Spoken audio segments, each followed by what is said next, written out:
I fucked up. Hi fam, it's Laura here. I have managed to royally mess up part of our audio recording. So for some reason, actually I know the reason, but I'm not going to disclose it because I would just be explaining how stupid I am, have managed to not record all of my own audio. So some of the episode will not be as wonderful sounding as usual. So most of it's pretty good. You can still hear everything. But yeah, I'm sorry. I will try not to do it again. Thanks. Bye.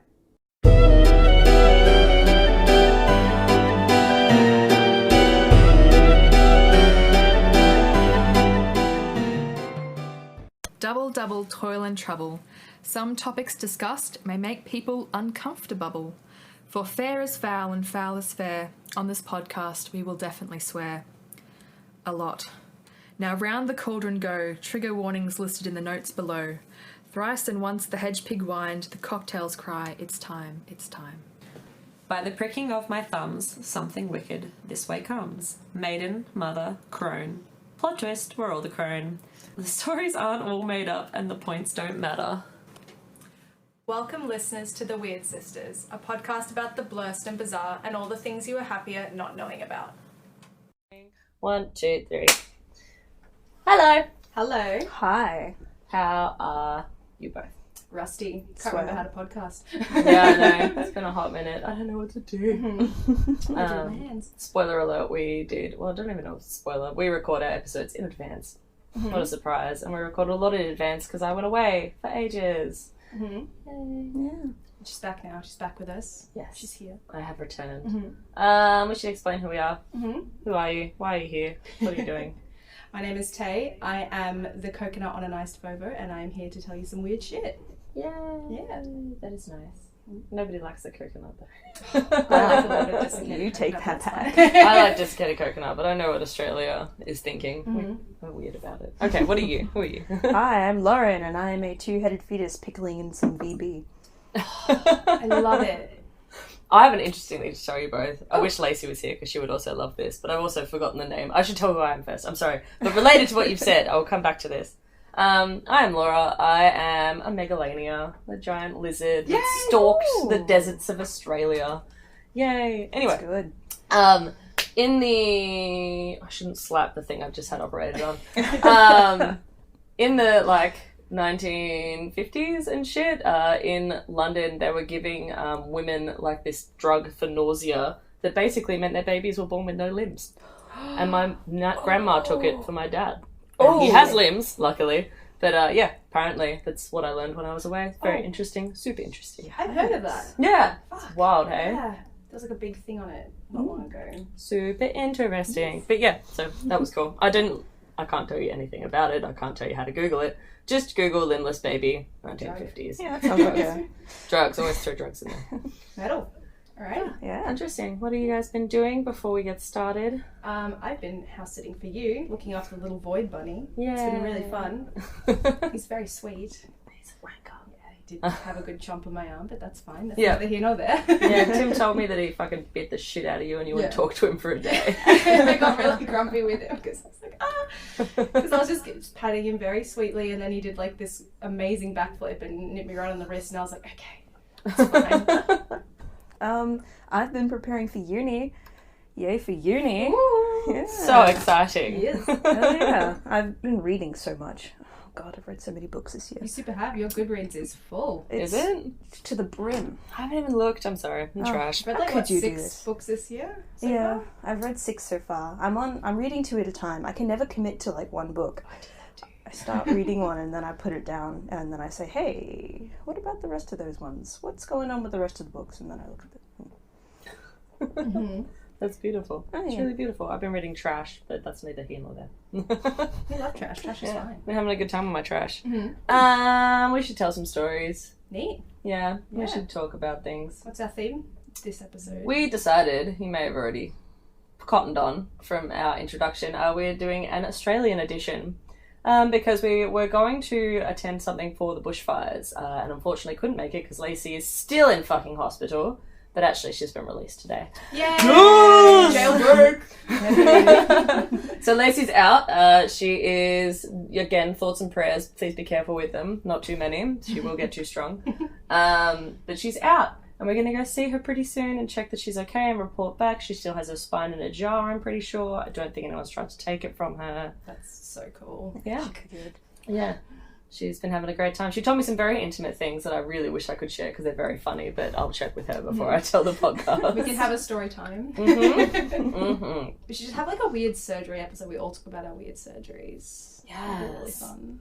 Yeah. 'Cause I want to talk more about my weird armpit friend. I always want to talk about him. How's he doing? That. He's alright. Yeah. Oh. Scar's like solid, but like he's alright. The hair doesn't grow very well into that pit anymore, if you can see. Oh, so if wow. you tried to grow some full pits of, armpit Well, I'm hair, halfway there would there. be one that had a Yeah. little hole in it. Yeah. Aww. This one's fine. This one's like meh. So we'll see. You know, like when people get scars on their eyebrows and they have that tiny little bit missing? Yeah. Yeah, it's going to be like that forever. My cool like rebel pit. Yeah. Excellent. Beautiful. Truly beautiful.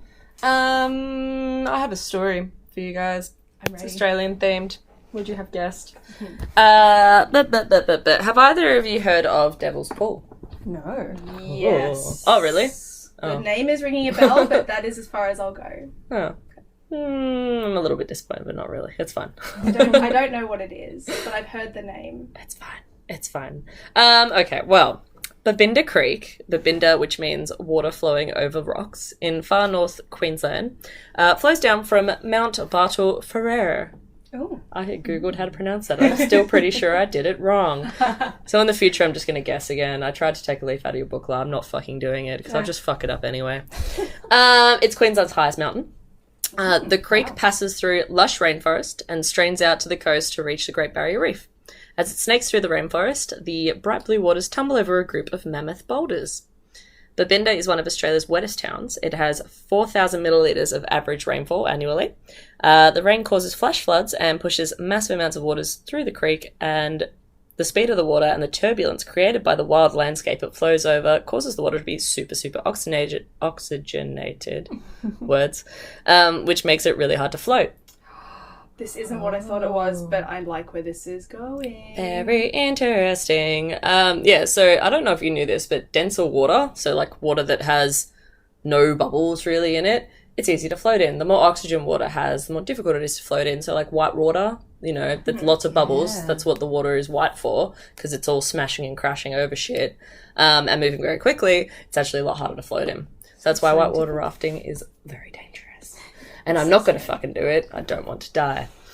Scary, no thank you. Yeah. So we'll get to the thing I'm talking about. But side note, all of this reminds me of the Bolton Strid, which I thought is really Yes. interesting. Yes. Yeah. I love talking about random shit when I'm not supposed to be talking about it this episode, but we're going to anyway. Yes, do elaborate. I know. So part of the River Wharfe in the UK, it's like, there's a super small part of it, because it's such a big river that it has like multiple parts, and Bolton Street is one of it. Basically, the river narrows from 27 metres wide down to like a step across. So like you could stand on either side at the same time. It's very, very narrow. But instead of it like just narrowing and being the same depth, it actually becomes super deep at this point, because all that water doesn't just disappear when it gets to that point. It just goes really, really deep. And basically is extremely dangerous, because since it's so deep and flowing so fast and is undercut, so like the rocks kind of flow out from underneath, like the thing that you're standing on at the very edge is an overhang, basically. A little crevasse. Yeah, exactly. So it's a super dark channel with very fast flowing water, and it's killed many, many, many, many people, but there's no official record of how many. I know, but locals basically are like, it's 100% mortality rate for anyone that tries to swim in it. That is amazing. Super cool. So cool. So yeah, we should talk about the Bolton Street in detail one day. Oh, yes, definitely. Also, this is cool. That the Street is immortalised in a short story called The Striding Place by American author Gertrude Atherton in 1896, and it says, "There was no lonelier spot in England, nor one that had the right to claim so many ghosts, if ghosts there were." Dun, dun, dun. Yeah, so that was cool, and completely unrelated to what we're talking about, but similar water. Yeah. So back to our Babinda Creek. The surface becomes still and becomes beautifully clear where a deep pool sits between the alternating smooth and sheer sides of these huge rocks. This is Devil's Pool. So it's one pool in this creek that is very specific. And 17 people have lost their lives here since 1959. So wow. 60 years, basically. And all but one of them have been young men. Really? Yeah. Very interesting. So there's a plaque that sits beside the waters that reads, "He came for a visit and stayed forever." Oh my god, that's metal. I know, right? I was like, this is fucking sick. It's like that Reddit thread, like, scary signs. Yes. They're just, like, really unsettling. That is so good. It's very cool. Yes, I have seen that subreddit. I don't know if I'm subscribed. I want to be. Good. I want to be. So Peter McGann, 24, leapt the space between two rocks in 1979 and lost his footing. He disappeared. Police divers were unable to recover his body for 5 weeks and 5 days. The water was too deep, too cold, too fast. They went down 10 times before. Just as they were about to give up the recovery effort, they managed to cut through the underwater logs of the pool and finally release Peter McGann's body. Oh, I know. It's like, I love the way they describe it is really cool as well. Like, I watched an interview with the guy that went down and diving for him. Basically, he was like, yeah, we couldn't find him or get to him until we cut these crazy underwater logs that had all been stuck there, because it's a very deep pool. And he was like, and the pool finally released his body. I was like, that's fucking sick. It's like how the last couple of episodes we've done, there's always been like little police and like expert like quotes stuff. Some of them are very poetic. I know. Like, very poetic. Especially because this dude is like very Ocker Aussie. He's not like, he just looks like, you know, your small town country sheriff sort of dude. Typical Australian policeman.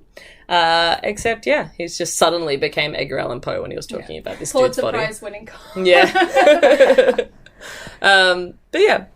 So in 2008, a 23-year-old naval seaman, James Bennett, had walked just beyond the safety rails to sit in the pool when a friend witnessed him get pulled backwards as if by an invisible hand. Oh. He reached up to grab at a branch and it snapped in his hand. Oh, that's rough. Oh, I keep getting, like, shivers. Ooh. I know. Well, a friend stuck out his leg for James to grab onto, but he disappeared completely. And his body was found 3 days later floating downstream. Oh, man. Yeah, it's brutal. It's my worst nightmare. I know, especially because, like, I don't know, I looked at photos of this over and over and was like, it's just a fucking pool. Like, it's just a pool of water. It's really beautiful. It's very, very beautiful. But, yeah, you're like, how can you lose a body for 3 days in a pool? Like, it doesn't seem... But obviously, there's a lot of shit happening underneath that you can't see. The Undertow. Yes, great album, by the way. I love you too. So an unnamed young couple was sitting in the pool when a flash flood swept over them. The young woman was found unhurt, but her male partner disappeared forever. Oh, Forever. Witnesses said the water rose by 1 meter in less than 15 seconds. Oh my god. Yeah. Nice. It's huge. Don't like that. Yeah, the way the rocks sort of sit funnels water really like intensely there. I watched another video from Message Stick, which was like a ABC program back in the day with I think it dealt a lot with Indigenous Australians. And there was like a young man from a local tribe who was basically talking about like swimming there. They would go swimming there quite a lot, which seems fucking wild to me. But he was basically like, yeah, once you get in, there's like 2 ways to get out. There's a third way. If it's raining, that way disappears forever though. And one of the ways is like you jump in the water and it immediately the current starts taking you away and you have to hold your breath and just let it take you along until it sort of pushes you out into these rocks. And if you miss it, you're fucked. No. Yeah. Boy. That just sounds like he said it. No, thank you. Dumb young man shit. Like, fucking why? Why would you be like, that sounds like a great idea. Try this to like your friends and brothers. I'd be like, that sounds terrible. Never fucking do that. No, I don't want to die. No, thank you. So at the Devil's Pool, bodies are incredibly hard to recover. They're found smashed against rocks and logs, pinned and trapped underwater. Many are never recovered. They're often found spinning round and round in the water like in a washing machine. Oh, boy. Oh, Yeah. What an image! I know, it's fucked up, hey? Divers have to attach ropes to the land and swim out to retrieve the bodies for the victims for their families. Oh, my God. Yeah, it's very sad. Very unsettling image of it just spinning. Yeah. Right? It's very unnatural. That's kind of thing you see in space. Oh. No, that's my When they second just worst float fear. in space? No, you spin if it's Yeah, got if the... you get momentum, yeah. you just infinitely spin. Yeah, fair. Love Death and Robots. I have been told that that's inaccurate. you don't freeze in space. Damn it! Yeah, I know. I was very upset by that. I was like, what? No! I love it when she ripped off her own arm. Anyway, spoiler alert, sorry.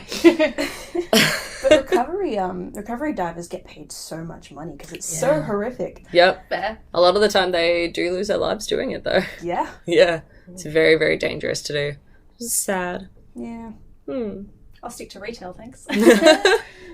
Okay, so why young men? Are they just dumber? Debatable. Testosterone. Maybe. There is a legend that apparently explains why this happens. So the location is sacred to the Yidinji tribe. They're an indigenous community in North Queensland. There's a dreaming legend about a beautiful young woman, Ulana, who is chosen to marry a tribal elder, Warunu. Since this is a legend, obviously she falls in love with someone else. Yes. Yeah, naturally, because that's just it's like the whole like ghost showing up in a white wedding dress constantly. It's just the same fucking thing all over again. Anyway, she falls in love with this other dude called Daga. Ulana is married to the tribal elder, but shortly after she runs away with her forbidden love. They flee to the Babinda boulders, but they're pursued. As her love is dragged away, Ulana flings herself into the waters of the pool, refusing to accept life without her lover. The legend states that Ulana lures young men to their deaths, searching for the one she lost. There was a cool quote from Annie Wonga. She's one of the elders of this tribe. She said, every now and then she will call a wandering man to her, thinking it's Daiga. Connection. There it is. That's really cool. So interesting. Oh my god. I know, they're so They're cool. really cool. So interesting. I think maybe Daiga jumped in after her and drowned as well.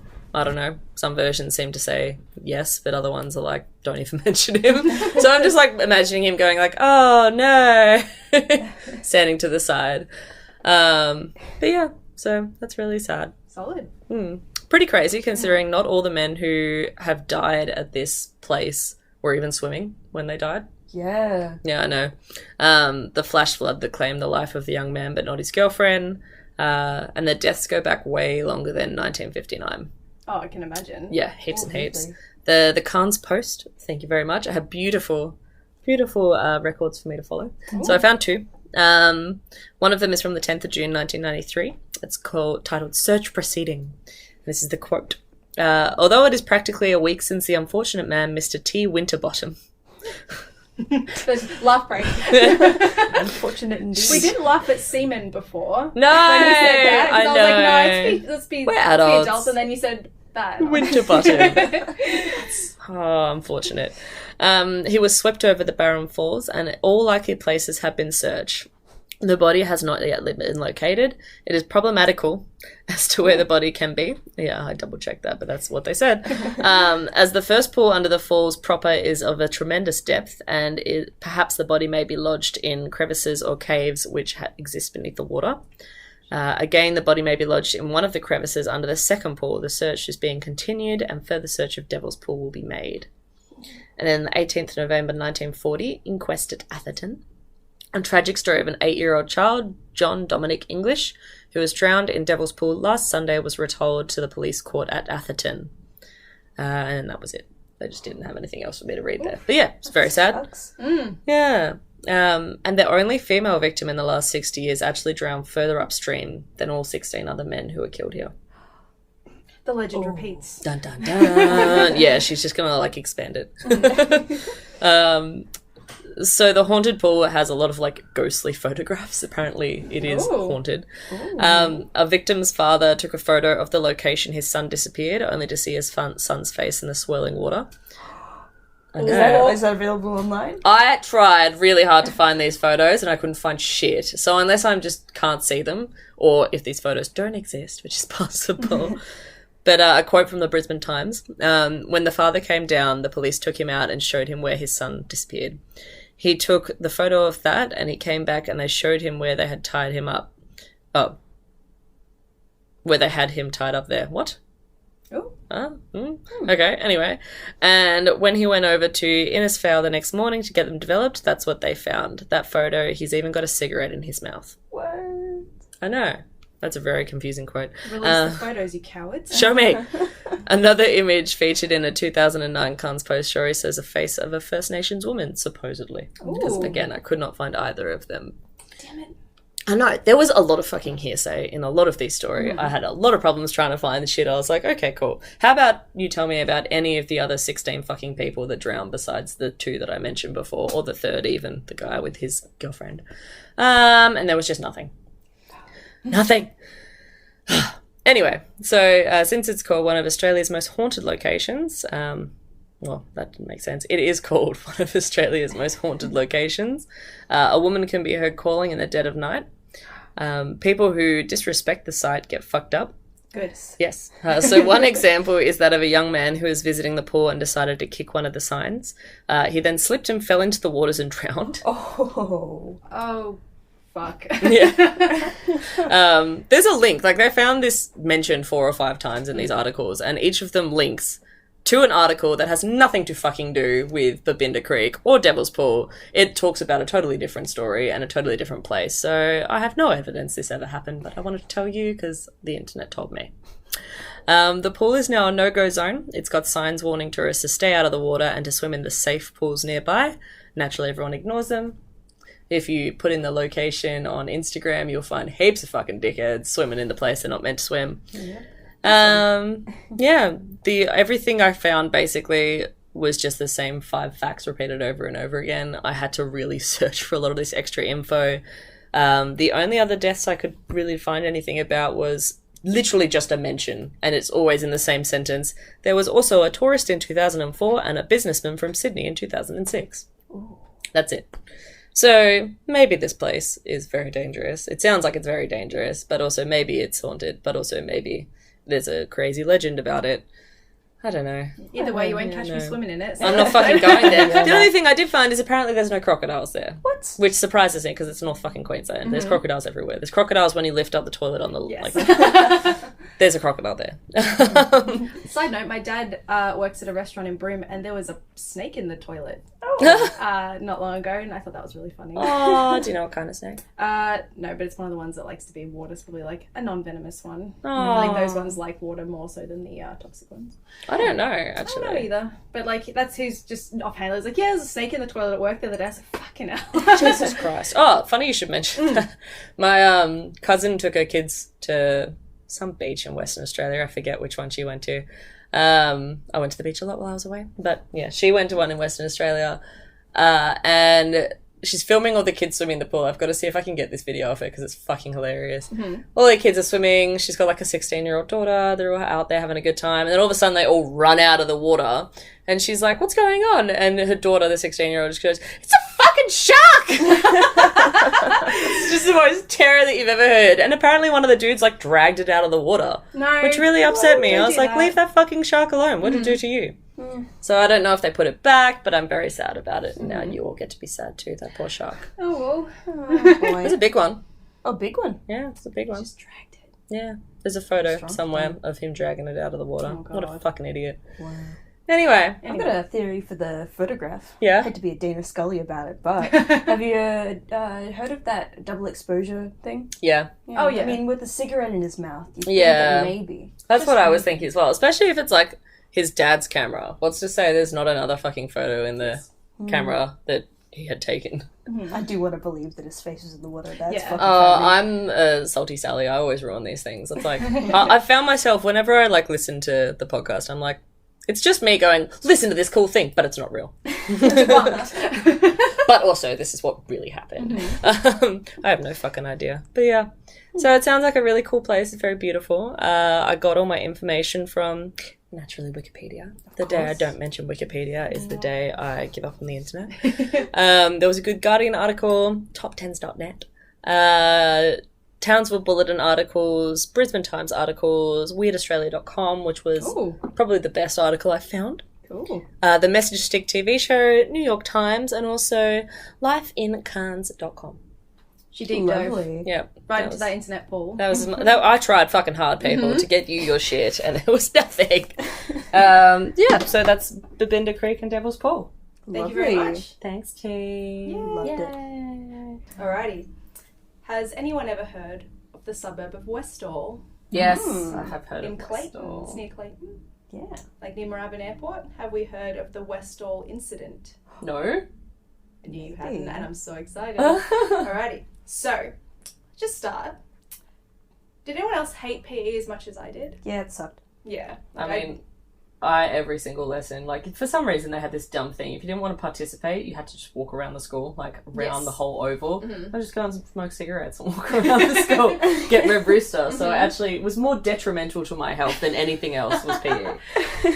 I had a surgery when I was like 14 years old, and I just used that as an excuse all the way through high school. Like, no, my surgery. It sounds like fucking like 1920s schoolgirls with male PE teachers. Yeah. Like, it's my period. It's like every fucking lesson. Yes, you're a health teacher, you should know. Yeah, exactly. Well, the best excuse to get out of PE, I think, is like, it's a UFO in the sky. What?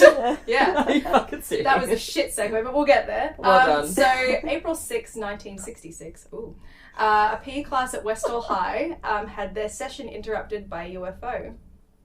Wow. Right? How's that for an excuse? Yeah. So, Westall, as I said, is like, it's like in between Moorabbin and Clayton. It's like around there. But back in the 60s, it was like all scrubby, bushland, paddocks and stuff. It wasn't as like built up as it is now, because now like it's pretty much all that area is like university suburbs and stuff. But it wasn't just class 1A that saw the anomaly. The hysteria grew amongst like all the students, and some ran from the school, like, and some ran to the school, like, oh my god, there's something in the fucking sky. And then it was just bedlam from there. The entire school went fucking nuts. The kids were screaming, they were running back and forth, they were like running into the other just random classrooms like, did you see the thing, and it was just like, it was fucked. It was literally mass hysteria. Oh my god. Teenagers are the easiest people to disrupt as well. Like, you just need to basically like throw a little piece of paper into the room and everyone's like, what the fuck? There's a dog in the school, oh my god. Oh, dog fights, like anything interesting. So good. So yeah, everyone just came pouring out of the school onto the oval, because that's where the PE class was, and like there was this big silver disc just floating in the sky. Mrs. Robbins was Westall's chemistry teacher, and apparently once all of this kind of broke out, she took a camera, I assume from like the media class, because it's like a film camera, and just started like snapping, like, because she was like, oh my fucking god, this is like insane. There was like one teacher who was on yard duty, and he was like, nah, fuck that, I'm gonna go inside and get a cup of tea. And so he was just in the staff room while no one was in there, just like pottering around. And then the science teacher came running in, and he was like, did you see it? And he's like, see what? It's like the thing in the sky. And that just like, and then he could hear all the kids screaming. It's like, oh. I was gonna say, I love that like kids screaming is so normal. It is at any high school, realistically. I never went to a fancy high school or a private one. I went to a very shit school. But kids screaming was so normal that you would ignore it. Yeah. And a teacher would ignore it as well. It's like, I'm not dealing with that shit. I'm getting a tea, and I'm going to pretend that it's not happening. Yeah, it's quiet in here. But yeah, so they just, like, all of the recounts of this incident described the object as silver, circular, and smooth, like a disc or a saucer. Like, think old school sci-fi, like pulp from the 60s, like the saucer, the thing from space. It looks like that. I love it so much. What? It's and yeah, they all referred to it as like a flying saucer. So the object then landed on the oval before ascending up to 50 feet in the air, and the wave of screaming children seemed to like disrupt it, and it shot off towards a nearby nature reserve called the Grange. What? There was another recount that it was chased off by 5 planes, because it's right near Moorabbin Airport, like little planes. True. But there's no record of any of the pilots or those planes like leaving.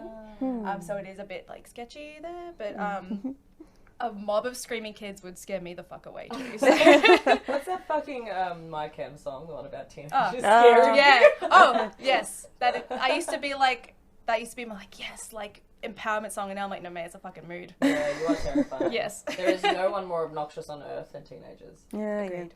We used to be them, we know. Yep. So the Grange was like a favourite spot for like mischief amongst the students, because it was like a nature reserve just like over a paddock near the school. So like they would go there after school and like be general hooligans, smoke cigarettes and whack things with sticks and shit. It's a cigarette, there's nothing else to do. Yeah. Fornication and hitting shit with sticks. Yes. Which is also kind of what you could use to describe fornication. So the students like ran from the oval towards the Grange, like, because they're like, oh, we know where that's going, off we go. And everyone's like, no, don't run towards it, stop, and they just, off they go. Don't give a fuck. They're gonna run. I hope those kids disappeared and no one ever heard from them again. Well, Oh! we'll get there. So there's like a fence around the Grange, like, because there's like ways to get in, but they all just like hopped it. They just got straight over the fence. I can't hop like a 2 feet tall No, fence. these kids, they sound like Wow. they're like rabid dogs. They just like nothing will get. Teenagers are fucking superhuman because they bounce and shit. They break an arm. They're like, oh, put it in a cast for 2 weeks. It's fine. Like fucking teenagers. Mm-hmm. Oh my god. I used to be able to jump stuff. I used to like throw myself off trees and be fine. And now I'm like, I'm scared to step funny in these shoes because I might break my ankle. I slept funny on my pillow and now I can't move my head for 3 days. Yeah, so once the children began to like approach the object, it once again like rose, like because it had landed, and because there's like this massive like knee-high tall grass, and it had like flattened it in like all these like weird swirly patterns. It was really cool. I thought the fact that they were like the grass was swirled was like a dope little thing. But yeah, once the kids were like, we're here, it was like, nah, fuck this, and off it went again. It's like trying to like get it down. It's like, oh, here they come. It's also frightened of the children. Yeah. So Jacqueline Argent, one of the curious students, and her friend Tanya were some of the first ones onto the Grange when it landed. Tanya ran ahead of Jacqueline through the trees because she was like, I gotta fucking see this. And Jacqueline's like, wait up, wait for me. And so she like kind of ran out of sight through the trees, and then when Jacqueline like got to her, she was just on the ground. She was like collapsed. Like she saw it land apparently, and then the like sheer like moment, like the presence of the moment just made her like faint. Wow. And a bunch of other kids fainted too. Like they were just like dropping like flies. Right? This is wild. Right? And then yeah, so like kids are just on the ground, they're like fuck, so like ambulances were called and stuff. And so they like got all of the like half conscious kids back to the school, and Jacqueline watched her friend be loaded back into the ambulance, and that was the last time she ever saw her. She never went back to school. Oh my god. Yes. What the fuck? And that's like a direct quote from her is like, she was just gone and she never came back. That's like verbatim what she said in the interview. Did she like hunt down her parents, talk to them? We like, don't know. I don't know. There's a bunch of interviews with her. She's like quite vocal. She's like one of the like ones that if there's ever an interview about this, she's always there. But yeah, she's just like, we never saw her again. So I have no idea. But like, I assume if she went missing, some of the other kids definitely went missing too. Like if all these kids are loaded in the back of the ambulance, the ones that fainted, they came in contact with it and they're off just gone. I always feel weird about those people that like are always there and ready for an interview. I'm like, do you just want attention? Or like, I always believe the gruff fucking like weird farmer man that's just like he never talks to anyone, and then one time someone managed to like basically ply him with enough beer and shit and cookies to be like, well, I was outside and there was a big old thing in the sky, and that's it. That's all he ever said. But I believe that guy 100% over the chick that's like always in front of the camera like, it was amazing. You're like, fuck off, Karen. Well. So like everyone's like super perplexed by this, like, but they're also like just really terrified because like big UFO, it's big shit. Like it's I'm terrified of aliens. Yeah, I'm terrified of aliens, but I always read up on it, and then every time I read up on it, I think that someone's gonna like, I'm like, oh, like I'm reading about this thing lately, the aliens gonna come and get me because I'm reading about this very second. Do you believe in aliens normally? Yes. Yeah. Yes. Like all versions, or are you like quite? I believe in this type of alien. Oh no, like the universe is too big to believe in one type. There's something out there. I don't know what it is. Whether it's like the thing from Annihilation and it just sings. And Ooh, that'd be cool. I watched it twice while I was here. Or if it's like the little grey men, like those what do they call them? Just grey the greys. skin. Yeah, greys. Which are really fucking scary. Yeah, they're kind of creepy. Yeah. Yeah, Or if they're literally like. I do. Yeah. Or if it's like Kang and Kodos, like I don't know. The universe is too fucking big to be like, oh, it's only a grey skin that exists. Like, nah, mate, Cthulhu's out there. He waiting. Yeah. Or Watch down for there. outer space, by the way. I need someone to discuss. Yes. I tried to yesterday, and they just cancelled it. Oh, the Lido? Yeah, bullshit. Oh. Absolute bullshit. Lido Nick fix his Cage shit. is fucking weird. I love him. It's great to watch. I mean, I'm so excited It's to a see good it. time. I want to see it Do really bad. recommend. Need to do like just a movie episode. We 'Cause I want to talk do. The Lighthouse. So we watched these films. Yes, and they were fucked up. Anyway, so yeah, like the principal of the school like called like this emergency meeting with the teachers, and he had like an emergency assemblies like to the teachers like, what you saw didn't happen.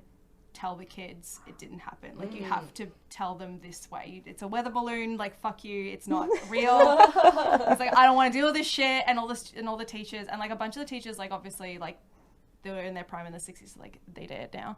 But like a lot of there's a couple that are still like around and kicking. Like the one that was like what 40 years ago now. Yeah, like the dude that Oh wait, was, no, 60 years ago now. Oh. I'm sorry, I just did my math. I was like, yeah, that's 40 years ago. No, it's not. It's 60 years ago. It was 1960. Wow. I want to scream. So like one of the interviews I watched, there was one of the teachers, the one that was like kicking at making his cup of tea in private. Like he, at the time of the interview, I saw he was still kicking, and he was like, no, it was a thing, but like we were told to be quiet about it, and a bunch of other teachers like, yeah. And it's just like, how bad do you need your job security? Right? I'd be like, fuck this noise, I'm telling everyone. Yeah, but like, yeah. So they were just like, don't tell anyone, don't talk to the media. And then the kids were also told in the like assembly, like, don't talk to the media. Like, you do not talk to anyone. Don't talk about it on school grounds. Don't do anything. It was a weather balloon. Shut up. Why did the school care so much? Unless they're getting pressure from outside. That's the Well. only thing I can think of. Hey, Well. I just made my own. That's a good question. Okay. So yeah, once the like all that was kind of like quieting down a little bit, like police rocked up along with like a bunch of crews from like major Australian news stations. The internet did not exist. Yeah. Okay. So Miss Robbins, the chemistry teacher from before, who took all those happy snaps, an unknown man accompanied by a police officer like approached her and was like, "Give me the camera, like not just the film, give me the whole fucking camera." Oh. And she was like, "What?" And he's like, "No, you have to give me this camera." And he confiscated and like any kind of like evidence around the school, like it was just taken. Like the police rocked up with all these people that people no one knew who they were, and they just took everything. That's aliens. It Whoa. was aliens. Yeah, it was aliens. It was aliens. Yeah, and then the students were like, again, like they were all not to speak to the media, like anybody even like don't just.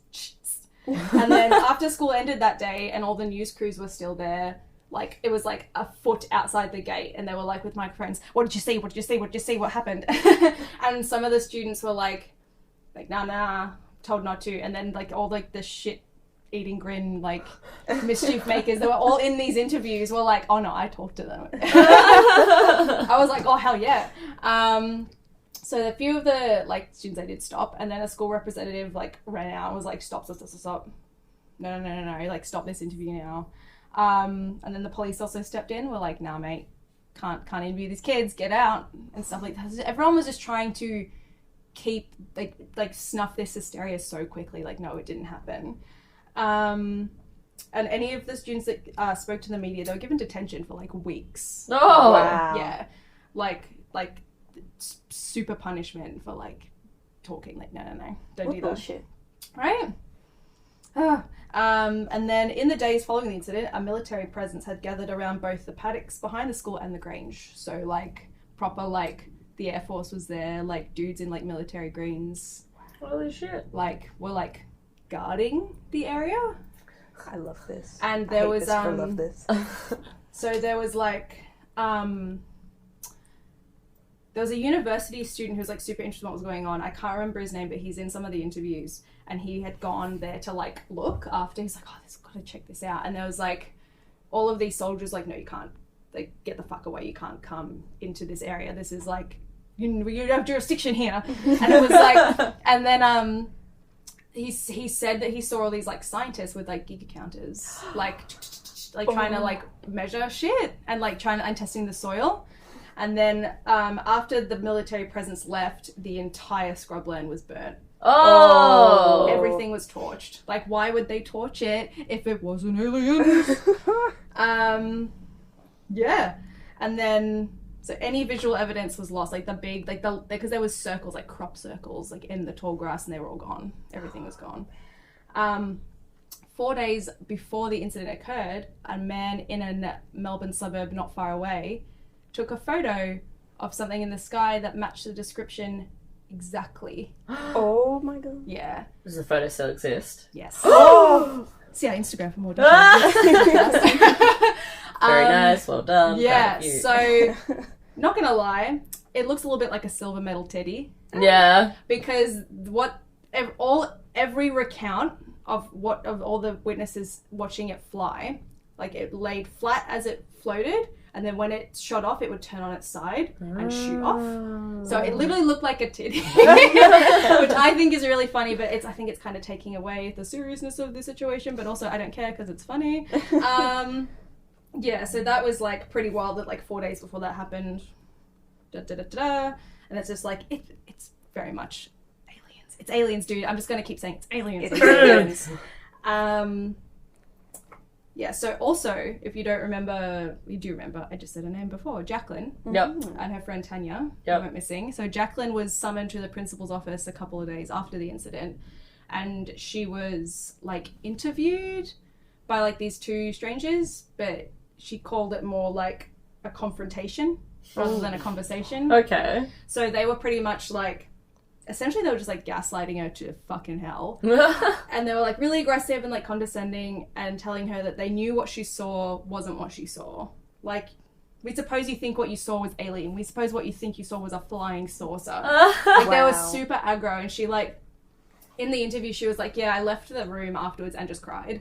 Wow. Because it's like this like 13, 14-year-old girl just like being accosted by these two men being like, you're an idiot. You didn't see what you saw. This traumatic event that took your friend is not real. And she's like, ah. Like, that's fucked up. That is so Right? fucked up. That's actually quite upsetting. It's really upsetting. Yeah, but like, genius move if you need to make sure that she doesn't fucking tell me. Yeah. Except she did. Yeah, it didn't work, did it? And so like, many of the students are still like searching for answers now. Like, they have like school reunions, but it's for like the alien event. Basically, they had their like 50th anniversary like party for it like in 2016. Oh. Which is pretty wild. And yeah, they all get together and like talk about like, do you remember how this happened and la la la. So they all like are like, yeah, it happened. Yeah. There's no one that's like a student that's like they're full of shit. Yeah.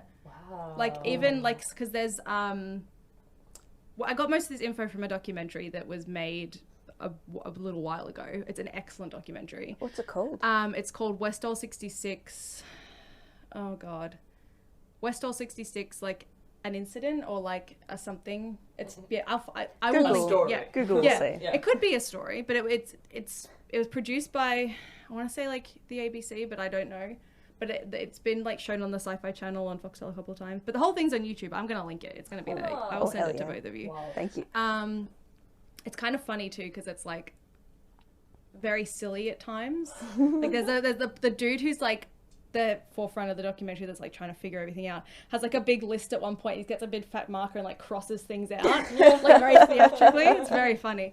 But yeah, so there's like, I forgot what I was saying. Fuck, I was just. It's so ridiculous him just like crossing that fucking stuff. Oh god. I'm gonna listen back to this when I'm enjoying this fully editing. Like, you fucking idiot. I know what you were talking about. See, we are again very rusty. No, we are professional and genius at this. Yes. Sure. Yeah, so in the documentary they show like one of the reunions and everyone's just like, yeah, and like there was comments on the video who like, oh yeah, like I lived in the area at the time and I didn't go to that school, but like all my friends knew about it and we used to talk about it all the time. Like, it wasn't just the school that saw it, like locals also saw it too.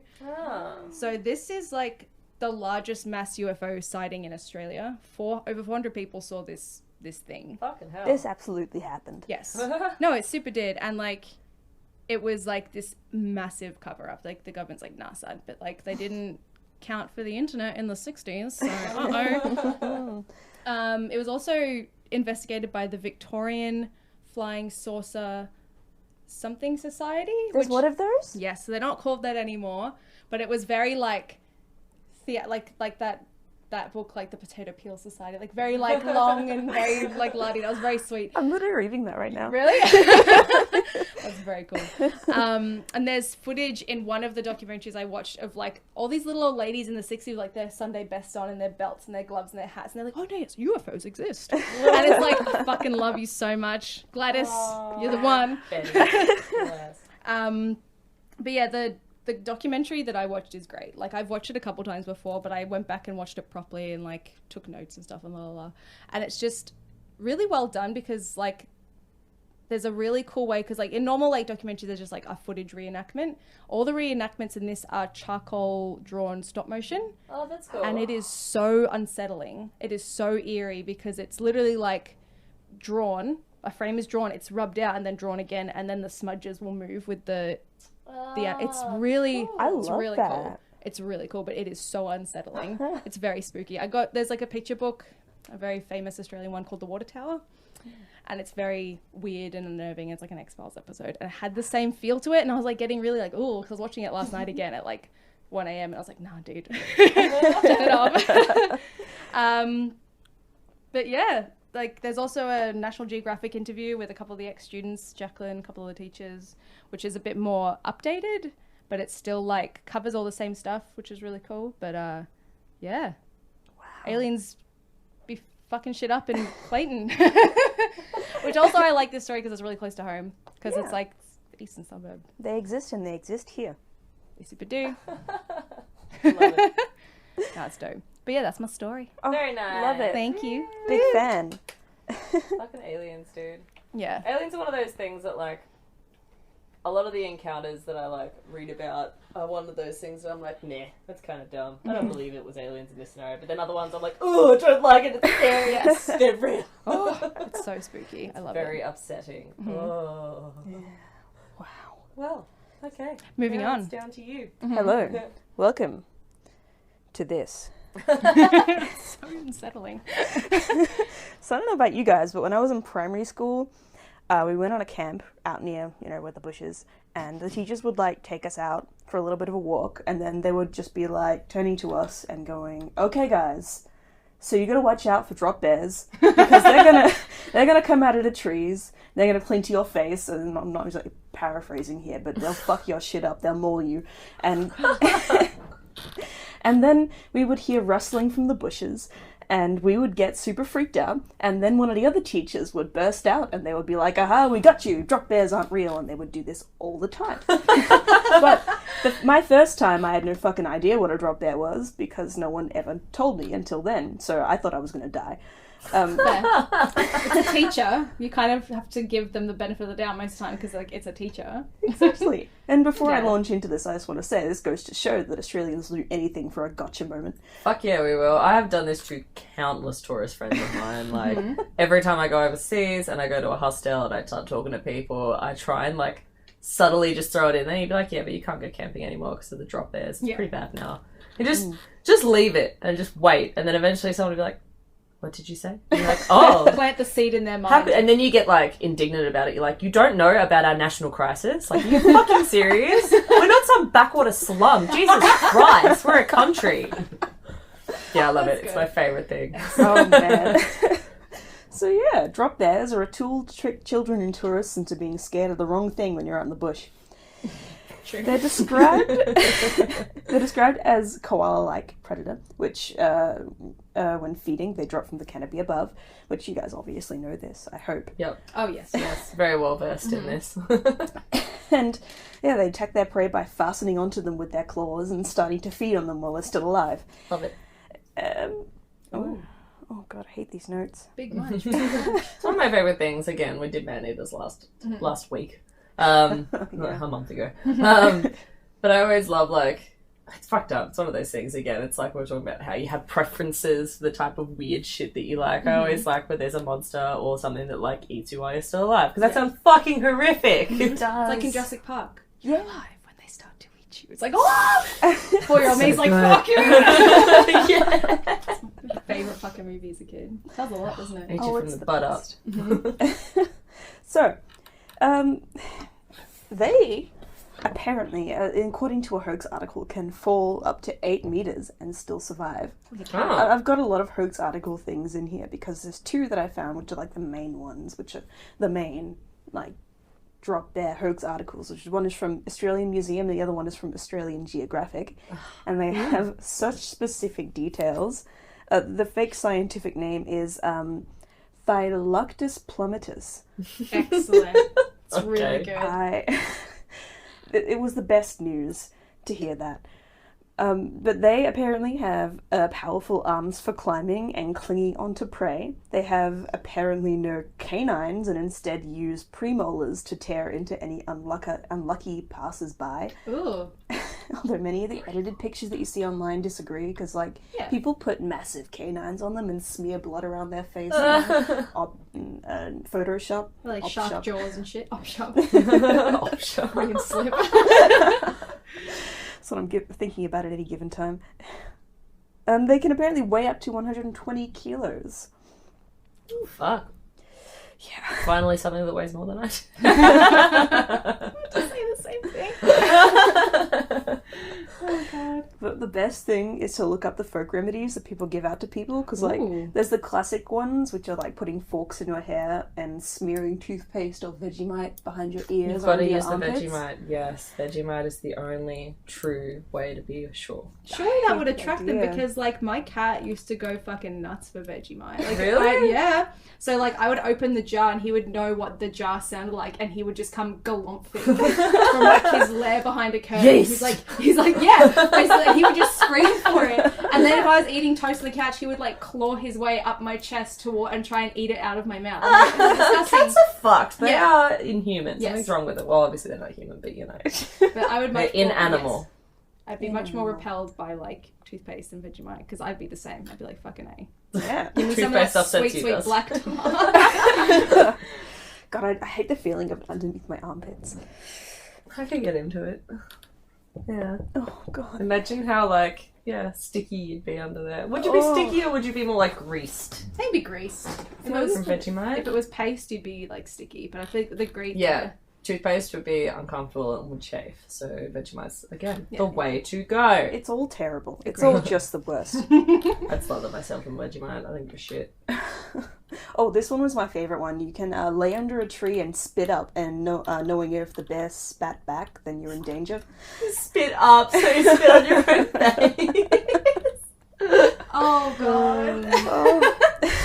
There's the rumour that they mostly attack tourists, so you have to speak in an Australian or English dialect. You can piss on yourself. I had a babysitter once who told me that if one is clinging to your face, you have to smash your head against a tree to break its spine, so it'll drop A off. babysitter told you this? Yeah, I had a weird babysitter.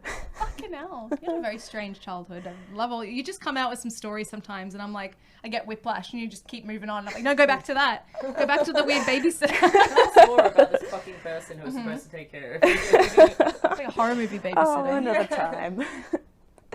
But yeah, that was very interesting hearing that. There's that video that surfaced like this year, I think, during the bushfires, where they had that Scottish reporter wear a bunch of protective stuff to handle the drop bear in quotations on the news. That's really funny. She was wearing the goggles, the heavy duty gloves, the massive shoes, and the protective suit. Did you have like a gridiron Yeah, it was- shoulder pads on or something? I was like, She would have actually belonged on the black metal fucking cover. yeah, like a Gua character. And when the guy's introducing it, he says that they have venom, and it's the third most common injury for tourists in Australia to be attacked by a drop bear. Oh god. Our sense of humour as a nation is kind of fucked up. It is. It really is. Oh yeah, and she was told beforehand that they can sense if you're worried. I think that about every animal I'm scared of. Yeah. Every animal I'm scared of is like, it can sense it. Yeah. Like after Barnaby bit me, I was like, he can sense that I'm spooked. He can. He Yeah. knows. That's when he charges at you. Yeah, because he used to do that a lot, and I would be like, oh, I would just like freeze, because I'm like, if I don't step right, I'll step on him. I'm so scared. The amount of times I think I'm gonna fucking step on that small fucking animal. Oh my god. I think about it every time I come here. Little bean. Oh. All things considered, though, there is some scientific evidence suggesting that the legend may have sprouted from a creature from around the time of the last ice age. It's a long shot, but I'm going to go into it anyway. So, oh fuck, I didn't look up how to pronounce this. That's all right. Just go for it. Yep. Don't even think about it. That's the style we're taking here. It's been named Thylacoleo. Yep. Thylacoleo carnifex, which is Carnifex, Thylacoleo. Thylacoleo. Oh, that's very Okarov-y. Thylacoleo. I've never heard you have an Australian accent in the entire time I've known you until this moment. Wow. You have like television from the 60s Australian accent. Yes, you do. You have a news reporter television accent. Oh, you guys are too good to me. Mwah. Oh. So, Anyway, tell us more about Thylacoleo. Thylacoleo. Okay. Marsupial lion is its other name, and it shares several attributes with the koala. Sorry, I couldn't let that go. That was funny. Wow. Now this is just bordering on bullying. Yeah. I have two sisters who are younger than me. My only way of showing affection is to be nasty to you and possibly physically assault you. And she's just come back from visiting them, so I it's have. still ingrained in her blood. It really is. Both of my sisters will tell you how terrifying it was to have me in the same stage as them again. She's back. The sense of disturbance in the forest. So they share the same skull shape and shearing teeth instead of grinders, which is very interesting. But the key difference is that this one is carnivorous, and it has paws that are perfect for climbing trees and attacking large prey, which the pictures are really nice. Check out our Instagram. Yes. Like a sloth bear. It kind of looks like that. It's pretty big. And I love it's like... I know. It's so cool. I really wanted to do Megalania when we were doing this, but there was so much information. I was like, I'll save them for another time because it was supposed to be relatively short. Should do a megafauna episode. We should. Oh, that'd be amazing. Oh, so from bones found in their former habitat, they've been able to determine We rusty. We fine. that they were big fans of flesh and viscera. And about 50,000 years ago, when people first arrived on the continent, the Thylacoleo was still alive and well. And it has been suggested that some art from back then may have been of the animal. Ooh. Coincidence? It's really dope. So that could be connected. Although drop bears are a 28th century idea, it's possible. There's some I'm truth not to gonna them. rule it out. Okay, I won't say anything. She wants to say something. Keep in mind that I want to believe, so Yes, you believe all you want. tear me down. Do it. You are the Mulder. Spooky Mulder. Thank you. So, There's tears in her eyes. She's so Yeah, happy. so joyful. this is the best day of my life. So apparently, there's a movie coming out in 2021 called Drop, which is Really? based around the concept of the drop bear. Oh, I love it. I hope it's like big budget. Did you ever see Boar? It's an Australian horror film, and it's got Ricky from Geordie Shore in it, and the dude I can't remember his name. He's in like every Rob Zombie film. He like plays the head of the family in Thousand Clubs. Bill he's something? died recently, hasn't he? No, not. that's what's his name. Yeah, What's his okay. name? No, Not Daddy Firefly. No, not the clown. Yeah. The one his with the name. really I feel stringy hair. Terrible. Yeah. Yes. Yes. Oh, yeah. So he actually plays like a normal family man, which is the most terrifying role I've ever seen him in. Yeah, that's actually But scary. it's like a horror film set in Australia, and it's about a massive boar, and it's so much fun, and it's so gory and silly. Oh, We have to watch that. I have to watch The that. boar Movie night. also Amazing. looks excellent. Like the practical effects on the boar are chef's kiss. Practical over CGI every time. Yes. I'm sorry, I love practical effects. But I hope that it's in the same vein as that because it'll be excellent. I hope so as well. I saw Bill- the... I don't know his name. I think it's Bill something, like Mosby or like something Mosby. Not that's I don't know. That just makes me think of Ted from How I Met Your Mother. Yeah. Ask me how I remembered that fucking terrible character's name. I'm furious that I can don't never remember his forget name. But anyway, Anyway, Yeah, but big tangent. our film, the 21 film. I saw the poster on Wikipedia, and it is so fucking funny. Yes. The tagline is "Come a waltzing." Yes. Yeah. Fuck every, like that's the Oscar-winning film for that year. I don't give a fuck. I'm saying it now. drop. Yes. They didn't need to do anything else for that film. They could have had the shittiest writer on that because that tagline is enough. That's amazing. Oh yeah, I've got a feeling it's going to be a little bit of a shitty writer because I watched the trailer and I'm still a little bit convinced that it may be a joke. Like at any moment now, someone's going to call psych. But Please make the film. Please do it. I hope it exists. I hope it's actually a big budget film with like amazing. I want Hugh Jackman in it. Yes. I think there's someone famous in it. Oh, I love it. I'll have to I want Chris show you Hemsworth guys. in it. Yes. I want everyone. Every All our icon. Australian gold. Toadie from Neighbours. Yes. Oh, Toadie. Mwah. And that's a wrap on Drop Bears. But I have my sources here. Done. Oh yes, here they are. Australian Museum, of course. Australian Geographic, Wikipedia ×2.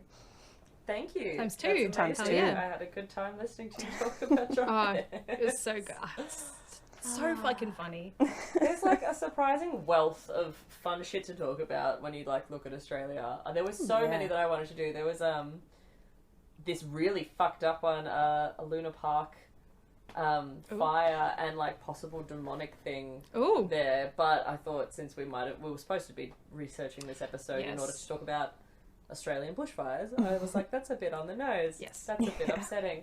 But sometime I really want to cover that. Mm-hmm. Should make Australia a regular appearance. Yes, please. Especially because they're not talked about a lot in these sort of No. podcasts. Like, The they're a Emu bit War. too weird and Yeah. small. People are like, no.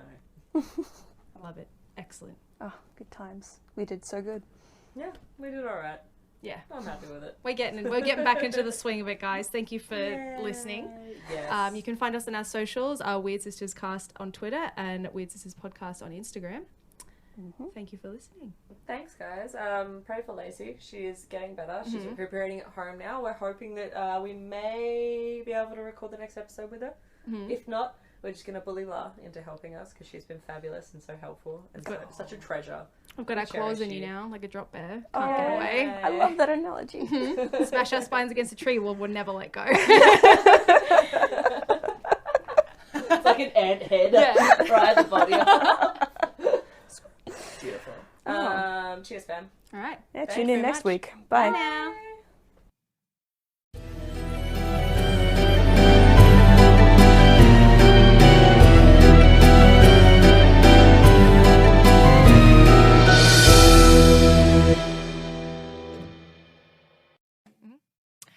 Hi guys, just wanted to wish our dear witch sister Lacey get well soon. If you'd like to leave her a get well message, you can find us at Weird Sisters Cast on Twitter and Weird Sisters Podcast on Instagram. But don't leave her too many comments because then she will get too strong and devour Laura and I like the stronger twin in the womb. Yeah, I don't know what else to say. I'm going to have to do this again. We'll retake.